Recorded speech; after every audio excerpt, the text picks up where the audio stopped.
Your favorite breakfast? Idli sambar ചമ്മന്തി. ഇഡ്ഡലി ഉണ്ടാക്കാൻ ഇന്നലെ രാത്രിയെ ആട്ടി വെച്ച മാവ് എടുക്കാം. നല്ല സോഫ്റ്റായിട്ട് പൊങ്ങി വന്നിട്ടുണ്ട്.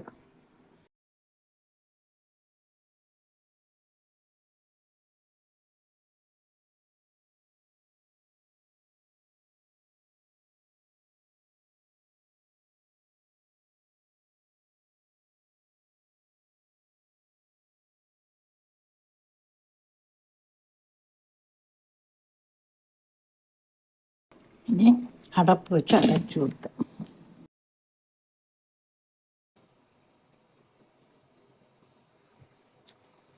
ഇനി ഇഡ്ഡലി എടുക്കാം.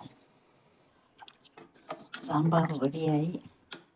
ഇനി കടുക് വറുത്തതിട്ട് കൊടുക്കാം.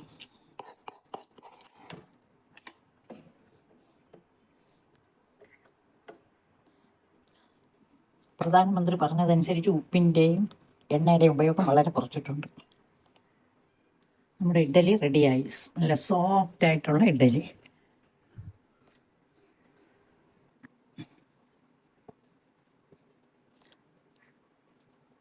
ഇഡ്ഡലിയും സാമ്പാറും.